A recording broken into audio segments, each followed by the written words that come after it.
எனக்கு ஒரு மொழி என்னோட கிறிஸ்டியானிட்டி கற்றுக் கொடுத்துருக்கு. அன்பு மொழி, அமைதி மொழி, இரக்கத்தின் மொழி. இது பாதி பேருக்கு எவ்வளவு தமிழ் படிச்சாலும் தெரியாது. நான் பைபிளை படிச்சிருக்கேன், பார்ன் கிறிஸ்டியன். உங்களுக்கு அந்த மொழி தான் வேணும்னா நீங்க லோக்சபால உங்களோட மதுரை எம்பியா இருந்தாரு, மினிஸ்டரா இருந்திருக்கிறவர், இது வரைக்கும் 5 வருஷமா மினிஸ்டரா இருந்து 5 வருஷமா அங்க டேர்ம்ல இருந்திருக்காங்க. ஒரு நாளும் அந்த பார்லிமெண்ட்ல பேசுனதே கிடையாது, ஒரு தடவை கூட பேசுனது கிடையாது. அதை விட்டுட்டு அதெல்லாம் பார்க்காம நான் உங்களுக்கு அட்வைஸ் கொடுக்குறேன், நீங்க தமிழ்ல இப்படி பேசுங்க, எனக்கு யூனிக் இப்படிதான் பேச முடியும், அக்செப்ட் பண்ணுங்க. நான் உங்களுக்கோசம் சேஞ்ச் பண்ணிக்க முடியாது, நான் இப்படிதான் பேசுவேன். மக்கள் புரிந்து கொள்ளுகிற வகையில் நீங்கள் நன்றாக தான் பேசினீர்கள், அதோட பிரச்சனை முடித்து. அதான் சொல்றேன், மாண்புமிகு பேரவைத் தலைவர் ரொம்ப லைட்டர் வெயின்ல எடுத்துக்கோங்க. இல்ல பெரிய பிரச்சனை கைடன்ஸ் பண்ற மாதிரி பண்ணக்கூடாது. ஏன் ஸ்டைல் இதுதான், அவருக்கோசம் நான் மாத்திக்க முடியாது, எல்லாருக்கோசம் நான் மாத்திக்க முடியாது. இல்ல மாண்பு உறுப்பினர், பட்ஜெட் உரையில் பேசுகிறேன். மாண்புமிகு நிதி அமைச்சர் அவர்கள், தென்கோடி முனையில் பழந்தமிழர் பூமியான எங்கள் குமரி மாவட்டத்தின் மாப்பிள்ளை என்கிற முறையில் அவருக்கு எனது மதிப்பை பதிவு செய்கின்றேன். ஆனால் அவர் தன்னுடைய உரை வீச்சை பட்ஜெட்டை வாசிக்கிற போது நான் ஒரு சொற்பொழிவாளன் என்கிற முறையிலும் தமிழ் ஆர்வலன் என்கிற முறையிலும் உன்னிப்பாக கவனித்தேன். அவர் ஆங்கிலத்தில் பெரும்புலமை பெற்றவராக இருப்பார் என்று நினைக்கிறேன். ஆங்கில உச்சரிப்பு மிக நேர்த்தியாக இருந்தது. தமிழில் பல சொற்றொடர்களை அவர்கள் பேசாமல் விட்டுவிட்டார்கள். சில சொற்றொடர்கள் இலக்கண பிழையாக அமைந்தது. இதை குறையாகவோ குற்றச்சாட்டாகவோ இந்த அவையில் நான் வைக்க விரும்பவில்லை. நமது பள்ளிக்கல்வித்துறை அமைச்சர் அவர்கள் தனது கட்சிக்காக வெகு சிறப்பாக வாதாடி பலம் சேர்க்கிறார் என்பதை நாங்கள் காண்கிறோம். நீங்கள் நமது நிதியமைச்சர் அவர்கள் வருங்காலத்தில் அந்த பிழையின்றி பட்ஜெட் வாசிக்கக்கூடிய வாய்ப்பு அவருக்கு இருக்குமேயானால் நீங்கள் அதற்கான முயற்சிகளை செய்ய வேண்டும் என்று பணிவோடு நான் கேட்டுக்கொள்கின்றேன். மாண்புமிகு பொதுப்பணித்துறை அமைச்சருக்கு சொல்றேன், மாண்புமிகு பொதுப்பணித்துறை அமைச்சர்களுக்கு சொல்றேன், நீங்க சொல்ற நான் பேசுறேன். மாண்புமிகு நீர்வளத்துறை அமைச்சர் சொல்லுங்க. நீர்வளத்துறை அமைச்சர் சொல்லுங்க. இல்ல மாண்புமிகு பேரவைத் தலைவர் அவர்களே, உறுப்பினர் டேட்டாவோட எல்லாமே அவர் சொல்றாரு. பட்ஜெட்டு உரையில் இது மாதிரி நாங்கள் 150 கோடி இதெல்லாம் சொல்றாரு. டிபிஆர்ன்றதை முதல்ல நாங்கள் அதை தயாரிச்சுட்டு அவர் இதெல்லாம் நடக்கிறதுக்கு 100 வருஷம் ஆகுன்றாரு. இந்த அரசால எல்லாத்தையும் எங்களால் செய்ய முடியும் என்பதை நாங்கள் கூடிய விரைவில் நிரூபிப்போம் என்பதை தெரிவிச்சு. மாண்புமிகு அமைச்சர் அவர்களுக்கு உங்க பட்ஜெட் புத்தகத்தில் இருக்கிற வாசகங்கள் நீர்வளத்துறையினுடைய திட்டமிடத்துறையில் நடந்து கொண்டிருக்கின்ற அந்த வேலைகளின் அடிப்படையில் தான் நான் பேசுகிறேன். 10-15 ஆண்டுகளாக நீர்வளத்துறையினுடைய திட்டமிடுதல் துறைக்கு நான் எங்கள் பகுதியினுடைய நீர்த்திட்டங்களுக்காக ரெகுலராக செல்கிறவன். அதில் உள்ள செய்திகளைத்தான் உங்கள் பட்ஜெட்டில் இருப்பதையும் இணைத்து சொல்லுகிறேன். மாண்புமிகு பொதுப்பணித்துறை அமைச்சர் அவர்கள் சொல்வதை நான் புரிந்து கொள்கிறேன். ஆனால் 2014 6000 கோடி மதிப்பீட்டில் இந்த திட்டம் நிறைவேற்றப்படுகிறது என்று அரசு அறிவித்துள்ளது. ஏறக்குறைய 800 கோடிக்கு மேல் அதற்கு திட்டத்திற்கு வழங்கப்பட்டு 550 கோடி ரூபாய் நிலையெடுப்பும் மேற்கொள்ளப்பட்டிருக்கிறது. நீங்கள் அந்த பட்ஜெட்டின் 88வது பக்கத்தில் புதிதாக இந்த திட்டத்தை செயல்படுத்த போகிறோம் என்று சொல்வதைத்தான் நான் கோடிட்டு காட்டுகிறேன் அன்றி வேறு ஒன்றுமில்லை. ஆகவே வாசகங்களை பயன்படுத்துகின்ற போது ஒரு நதிகளை இணைப்பது நாளையே சாத்தியமில்லை. 40 ஆண்டுகளுக்கு முன்பு ஐயா குமரியானந்தன் அவர்கள் கங்கை இங்கே வர வேண்டும், குமரி கடலை தொட வேண்டும் என்றார். வாய்ப்பு இல்லை. முதலமைச்சர் அவர்கள் கோதாவரி, காவிரி, வைகை இணைப்பு வேண்டும் என்கிறார்கள். திராவிட மண்டலத்திற்குட்பட்ட நதிகள் இணைக்கப்பட வேண்டும் என்பது சரிதான், அதை நாங்கள் ஒப்புக்கொள்கிறோம். ஆனால் நமது சொந்த நாட்டில் இருக்கின்ற நதிகள், நமது கன்னியாகுமரியை சேர்ந்த சகோதரி சொன்னது மாதிரி நமது சொந்த நாட்டில் உள்ள நதிகள் இணைப்பிற்கான அந்த முயற்சிகளில் முதல் முயற்சியை கலைஞர் அரசு செய்தது. தலைவர் ஸ்டாலின் அரசு அதை நிறைவேற்றியது, அவ்வளவுதான் என்பதை நான் பதிவு செய்கின்றேன். ஐயா, நல்லா நீங்கள் பாட்டு பாடினீர்கள். ஒரே ஒரு 2 நிமிடத்தில் முடித்துக் கொள்கிறேன். எங்கள் தென்காசி மாவட்டத்தின் ஒரு செய்தி மட்டும். மாண்புமிகு நிதியமைச்சர் அவர்கள் தூய தமிழில் பேச வேண்டும் என்று சொல்லி நீங்கள் தூய தமிழ் பேசினீர்கள். ஆனால் நான் தொடர்ந்து பார்த்து கொண்டிருந்தேன். குறைந்தபட்சம் 9 முறையாவது பட்ஜெட் என்று சொன்னீர்கள். அதை நிதிநிலை அறிக்கை என்று சொல்லியிருந்தால் நன்றாக இருந்திருக்கும். ஐயா நன்றி.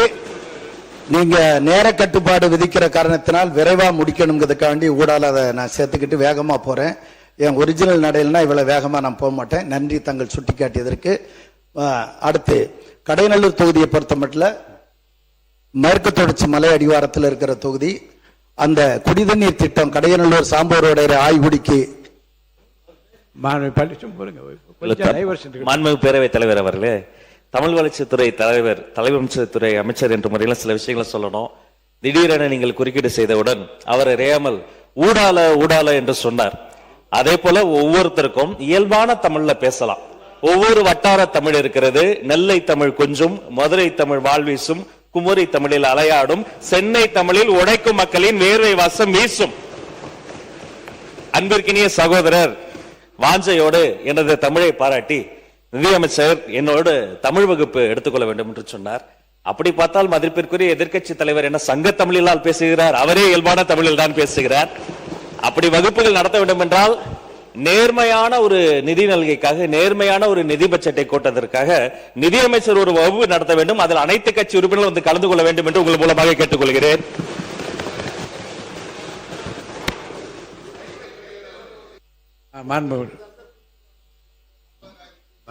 நிதியமைச்சர் மாண்புமிகு பேரவைத் தலைவர் அவர்களே, சார் தேங்க்யூ. அமைச்சர் நீங்க நேரா என்ன சரி, உங்களை பார்த்து கருத்துக்கள் மட்டும் சொல்லுங்க சார். நான் பாஸ்கெட்பால் பிளேயர். ஆக்சுவலா ஒரு அஃபென்ஸா ஆடுவேன், டிஃபென்ஸா ஆடுவேன். எப்போ டிஃபென்ஸ் ஆடணும் எப்போ அஃபென்ஸ் ஆடணும் எனக்கு ரொம்ப நாளா நீங்க கத்துனீங்கன்னா நானும் கத்துக்கிறேன். அப்படி வேணாம், குறுக்க பேச வேணாம். நான் உங்களை பார்த்தா பேசிட்டு இருக்கேன். பேரவைத் தலைவர்களே, ஒரு 30 to 25 இயர்ஸ் எஜுகேஷன் ஃபீல்ட்ல இருந்திருக்கு. என்னோட கம்யூனிகேஷன் எல்லாம் இங்கிலீஷ்ல தான் இருந்திருக்கு. இப்போ இந்த மாமன்றத்தில் அவர் சொன்ன மாதிரி கொஞ்ச நாளாகவே உருவ கேலி பண்றது, பொதுவா சொல்றேன், ஜாதி ரிலேட்டடா பண்றது, பெண்கள் ரிலேட்டடா பண்றது, இப்ப மொழி ரிலேட்டடா வந்துட்டாங்க.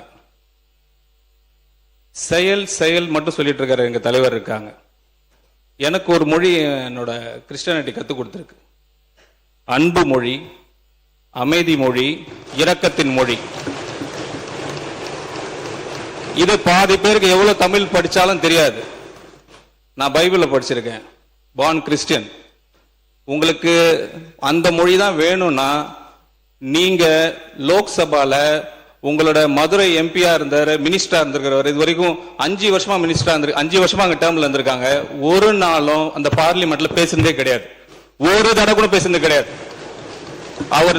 அவரோட தலைவராக மகனா இருந்தார். ஒரு தடவை கூட பேசுனது கிடையாது. நாங்க ட்ரை பண்றோம், நாங்க முயற்சி பண்றோம். நீங்க சம்பந்தமே இல்லாம இந்த உறவு கேலி பண்றது, நான் சொல்றது இப்ப என்னால நோட் பண்ணீங்க. கடந்த 60, 75 நாட்கள்லாம் மாண்புமிகு முதலமைச்சர் அவர்கள் துறை ரீதியாக நிறைய மீட்டிங் வச்சிருக்காங்க.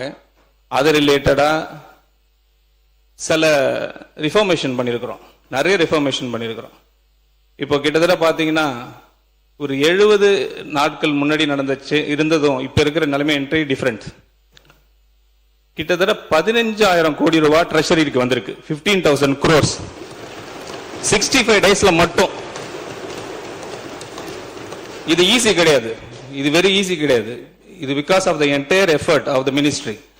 அதை விட்டுட்டு அதெல்லாம் பார்க்காம நான் உங்களுக்கு அட்வைஸ் கொடுக்குறேன், நீங்க தமிழ்ல இப்படி பேச, எனக்கு யூனிக் இப்படிதான் பேச முடியும். அக்செப்ட் பண்ணுங்க. நான் உங்களுக்கோசம் சேஞ்ச் பண்ண முடியாது. நான் இப்படிதான் பேசுவேன். மக்கள் புரிந்து கொள்ளுகிற வகையில் நீங்கள் நன்றாக தான் பேசினீர்கள். அதோட பிரச்சனை முடித்து அதான் சொல்றேன். மாண்புமிகு பேரவைத் தலைவர் அவர்களே, ரொம்ப லைட்டர் வெயின்ல எடுத்துக்கோங்க. இல்ல பெரிய கைடன்ஸ் பண்ற மாதிரி பண்ணக்கூடாது. ஏன் செயல் இதுதான். அவருக்கோசம் நான் மாத்திக்க முடியாது, எல்லாருக்கும் நான் மாத்திக்க முடியாது. இல்ல மாண்பு உறுப்பினர் உட்காருங்க. மாண்பு அமைச்சர் கேலி பண்றீங்களா? மாண்பு நிதியமைச்சர் கொஞ்சம் கோவப்படாதீங்க. மாண்பு நிதியமைச்சர், நான் சொல்றேன், மாண்பு நிதியமைச்சர் இல்ல மாண்பு நிதியமைச்சர் நீங்க வந்து இல்ல இத மனு மனு மனு அமைச்சர் உட்காருங்க மனு உறுப்பினர் உட்காருங்க இல்ல இருங்க இல்ல மாண்பு நிதியமைச்சர் பெருசா எடுத்துக்கொள்ள வேண்டியதில்லை. ஒரு லைட்டர் வெயில எடுத்துக்கோங்க.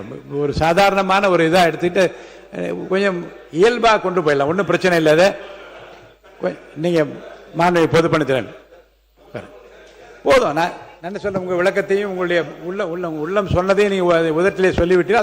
அது போதுமான மாண்புமிகு பேரவைத் தலைவர்களே, அண்ணாவுடைய மொழி இருமொழி கொள்கை. இங்கு யாரையும் தனிப்பட்ட முறையில் விமர்சனம் பண்ண வேண்டிய அவசியம் கிடையாது. அவருடைய பட்ஜெட் உரையை தெளிவாக அக்கவுண்ட் சம்பந்தப்பட்ட ஒவ்வொரு விஷயத்தையும் அவர் தெளிவாக பேசியிருக்காரு. இந்த விஷயம் திமுக ஆட்சியில் திரு PT.R. பழனிவேல்ராஜன் அவர்கள் பட்ஜெட்டை தாக்கல் பண்ணும்போதும் நடந்ததுதான். அவர் அமெரிக்காவிலிருந்து வந்தவர், அக்கவுண்ட்ஸ் படிச்சு வந்தவர். அவர் தாக்கல் பண்ணும்போதும் வந்தது. இதை யாரும் அப்பொழுது கேலியோ கிண்டலோ செய்யல. அன்னைக்கு இருந்த எதிர்கட்சியா இருந்த அதிமுகவுக்குமே எதுவுமே செய்யல. அது ஒவ்வொருத்தருடைய ஒரு மொழி. அது இப்ப அண்ணனை பத்தி சொன்னாங்க. அவரு சென்னைக்காரர் இல்ல, புதுச்சேரிக்காரரு. புதுச்சேரி கடலூர் மொழியை பேசக்கூடியவர். தமிழ் பேசுவார். தமிழை தவிர அவருக்கு எதுவும் தெரியாது. அதுதான் முக்கியம். அதனால சில வார்த்தைகள் நாங்கள் எப்பயுமே மரபுப்படி நீங்க there is action, அதாவது where is action there is action சொல்லுவாங்க. நீங்க சொல்லக்கூடிய வார்த்தைகள் பதில் கொடுக்கிற இடத்துக்கு நாங்க வராமல் உங்களுடைய கருத்துக்களையும் திட்டங்களையும் பாலிசியும் பேசினா பெட்டரா இருக்கும் நாங்க நினைக்கிறோம். ஒரு முக்கியமான செய்தி சொல்லிடுறேன். இருங்க பொது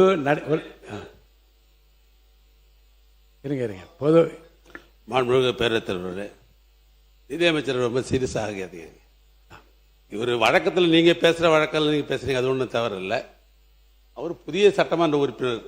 நாங்கள் யாராவது சொல்லியிருந்தோம் நீங்கள் யாரும் வருத்தப்படலாம். அவர் புதியதாக இப்போ தான் கன்னி பேச்சு பேசுகிறார். ஒரு புதிய சட்டமன்ற உறுப்பினர் வந்திருக்கிறார். அவர் திருநெல்வேலி பகுதியை சார்ந்தவர். அவர் திருநெல்வேலி மொழிக்கும் வட சென்னை மொழிக்கும் தென் சென்னை மொழிக்குமே வித்தியாசம் இருக்குது. தென்னார்காடு மாவட்டத்தில் எல்லாம் பார்த்தீங்கன்னா 82 83 தான் சொல்லுவாங்க. 82 83 சொல்லுவாங்க மாட்டாங்க. பழக்கம் வீடுன்னு சொல்லுவோம் பல பேர். தென்னார்காடு மாவட்டத்தில் ஊடுன்னு சொல்லுவாங்க. வீட்டுக்கு போறேன்னுவாங்க, வீட்டுக்கு போறேன்னு பண்றாங்க. அந்தந்த மாவட்டத்தில் இருக்கிற பழக்க வழக்கங்கள். அவர் ஆங்கில பள்ளிக்கூடத்தில் படித்தவர். ஏன்னா அவர் மாப்பிள்ளையா இருக்கும்போது எனக்கு அவருக்கு தெரியும். ஏன்னா என்னுடைய அண்ணனுடைய மாப்பிள்ளானால அவர் கல்யாணம் பண்ற காலத்தே தெரியும். அப்படிதான் பேசுவார் அவர், எனக்கே தெரியும். அதுவும் தமிழ்நாட்டை பொறுத்தவரைக்கும் இருமொழி கொள்கை உள்ள மாநிலம் இந்த மாநிலம். ஆங்கிலமும் தமிழும் இருநிலம் உள்ள மாநிலம். அவர் கன்னி பேச்சில ஒரு நகைச்சுவையாக சொல்லுன்ற அடிப்படையில் சொல்லப்பட்டதே ஒழிய அதான் நீங்க சீரியஸ் ஆகணும்னா நீங்க எப்பவுமே நீங்க பேசுற மாதிரி. இன்னொரு முக்கியமான செய்தி சொல்லிடுறோம். இது தொடர்பாக பொது நடைமுறை விதிகள், பேரவை விதிகள்ல 86 பேரவையின் அலுவல் தமிழிலோ ஆங்கிலத்திலோ இரு மொழிகளிலுமோ நடைபெறலாம். தமிழ்லையும் பேசிட்டு இங்கிலீஷையும் பேசிட்டு தமிழ்லையும் பேசலாம். இன்னொரு சுவையான செய்தி உங்களுக்கு சொல்றேன். இதே அவையில் மாண்புமிகு முதலமைச்சராக புரட்சித் தலைவர் அம்மா உட்கார்ந்து இருப்பார்கள். எதிரில் திரு கோபிநாத் என்கின்ற ஒரு மாண்பு உறுப்பினர் இருப்பார். அவர் ஓசூரை சேர்ந்தவர். அவர் திடீரென்று தமிழ் பேச வர தெலுங்குல பேச ஆரம்பித்து விடுவார். அம்மா சிரித்து கொண்டே சொல்வார்கள், நீங்க தெலுங்குலே பேசுங்கள் என்று. தெலுங்கிலே அம்மா பதில் சொல்வார். ஆக மொழியை காட்டிலும் எந்த உணர்வோடு சொல்லுகிறோம் என்பதை மக்களும் மாமன்ற உறுப்பினர் புரிந்து கொண்டார்களா இல்லையா என்பதுதான் பிரச்சனை. அந்த வகையில் இப்போது மாண்புமிகு நிதியமைச்சர் இதை புரிந்து கொண்டிருப்பார், மாண்புமிகு உறுப்பினர் புரிந்து கொண்டிருப்பார். புரிந்ததில் இருப்பதனால் இத்தோடு முடித்து விடுகிறோம். அடுத்த கட்டமாக அடுத்த உறுப்பினரை நான் பேச அழைக்கின்றேன். நன்றி மட்டும் சொல்லுங்க. கடையநல்லூர் தொகுதியில் கடையநல்லூர் சாம்பவர் வடகரை சுரண்டை ஆய்க்குடி கூட்டு குடிநீர் திட்டத்தை நிறைவேற்ற வேண்டும்.